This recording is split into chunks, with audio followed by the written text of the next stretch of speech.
Alright guys, we're going to do a Billy Bass worm. This is a number one eagle claw hook. You can use any kind of bass hook you got, or a big streamer hook. 6/0 black thread.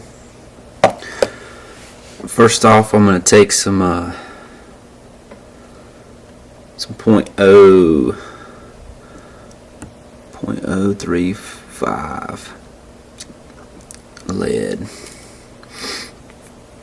and we're going to wrap this thing, give it some weight, and just start there at the end, just wrap it right up that hook.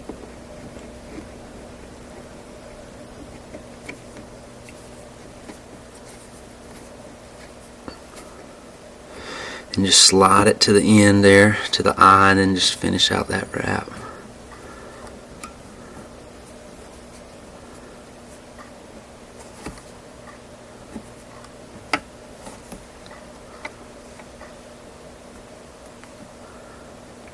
Then you get you another one.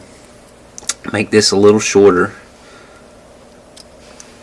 We're just trying to build up the head a little bit right here. And just get you a couple of wraps there at the end there. Just to give it a little bit of shape. And I'm going to take some super glue, crazy glue. I like this one with the brush because it's just real easy to use, you know. You can just brush it right on there. Keeps it a lot cleaner. You don't have to touch it. You don't really have to let that dry. Just go on in there and then start wrapping all that. Kind of just just kind of secure all that. I might double back and hit it again. Give it a good little thread base. But you don't have to really cover it. I just, like to secure it. And I'm going to take it on back to the end there. Snip off that excess. You're going to need some black rooster hackle. Now, say you don't have black, you can tie this pattern in purple, olive, white, black, any this is to imitate a plastic worm, so this is any color scheme that might do that. So just get you two pieces, and you want them to be pretty long, okay? And I'm going to come in here and snip that. And then just tie these right in there. Make sure they're about the same shape, same size, okay? And I'm just going to come right in there and tie these in on the back end. Let me just straighten them up. Mine was a little curved there.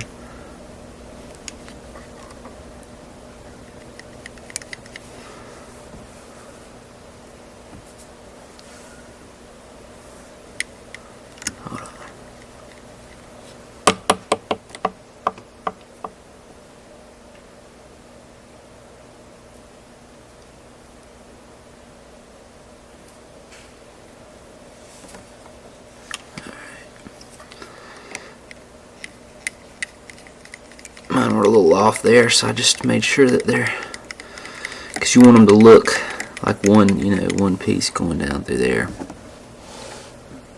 like so. But when it gets wet and you're moving, and it's going to do all that for you. Then just take it out to the eye of the hook. You're going to need some dyed bucktail black. And then, like if you're tying an olive on, you're going to need an olive or whatever, purple or whatever color scheme you're going to do. And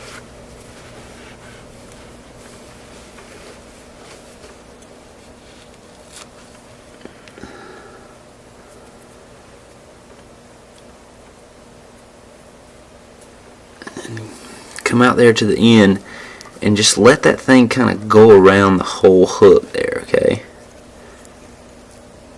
You want it to be a 360 degrees around the hook, and then just come on out and wrap all that.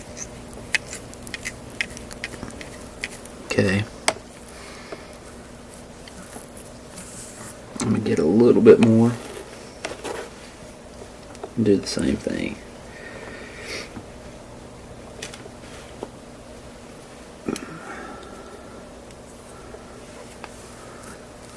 And just kind of let it go on around it. There you go. And wrap all that. And then just come on back and make sure you got some couple wraps in there, and then just get your whip finisher and just cinch it off. 1, 2, 3, 4, 5.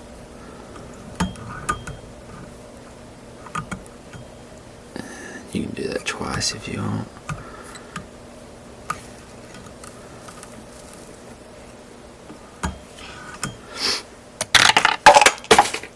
No. Lost my whip finisher there. Alright. So now what you're going to do is just take that and just kind of pinch it back, right?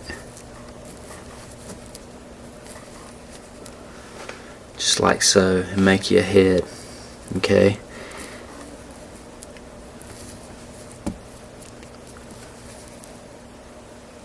And if you've got any stragglers, just kind of, you can, if you got any short hair fibers, just clip that, you know.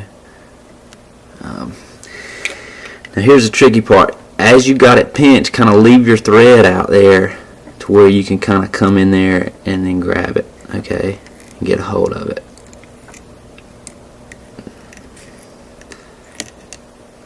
Alright.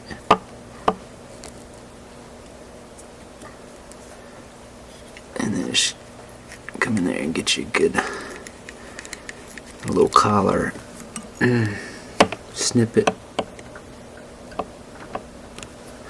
And then get that whip finisher and just 1, 2, 3, 4, 5. You can hit it twice. Give it some strength, because you know bass are going to be eating this thing. Snip it. And then just do that same thing again that we just did. You know, get your string out here, and I'll kind of just lay it in there, and then just segment it off.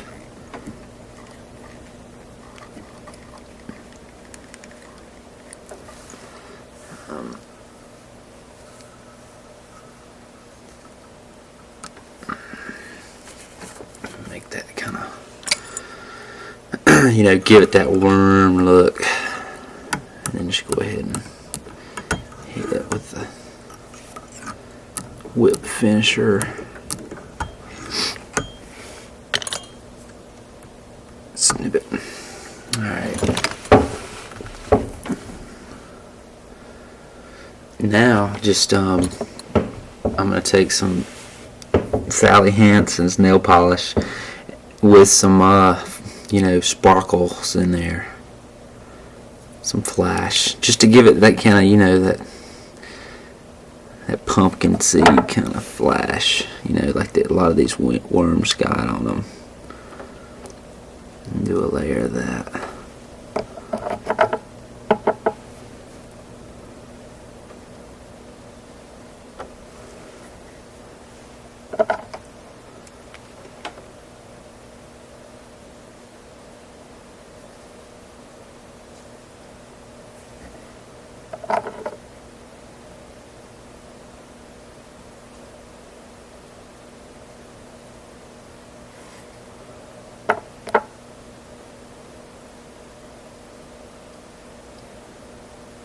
So give it a little bit of, you know, flash to it. And I just go, you know, basically cover those two humps, and then just a little bit back there. You don't really get it too much on the tail, but that, you know, you can come a little bit off, because that'll help keep it from fouling when you're throwing this thing, because you've got such a long tail back there. Okay, now just let that dry. Alright guys, now that's dried, I'm just going to come in here with some Sally Hansen Hard as Nails, and just do a coat of that. I've messed around, you know, I've epoxied it before. That's, you know, but it's definitely, this is the easiest, quickest way to do it, and you're not giving up any strength, I'd say.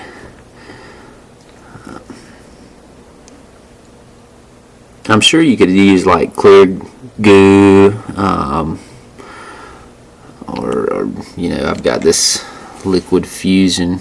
I use it on some flies, but I've just found for this one I've done better with this, the old Sally Henson's. But and that's pretty much it.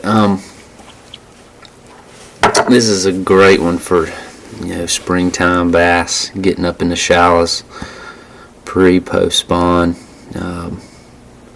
when they're in, you know, 5 foot and lower, you know, 5 to 1 foot of water, up in those shallows, rooting around off the bed, or coming off the bed, or getting up there.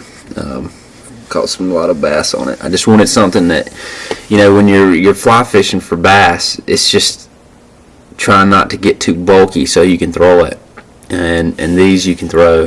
They're light enough, but they also give that big profile of something big coming through the water. But and I found that, you know, and that's what you want, you know, that's why we weighted the head, so it's going to go down first, and that tail's just going to go woo, you know, as it's going down the water.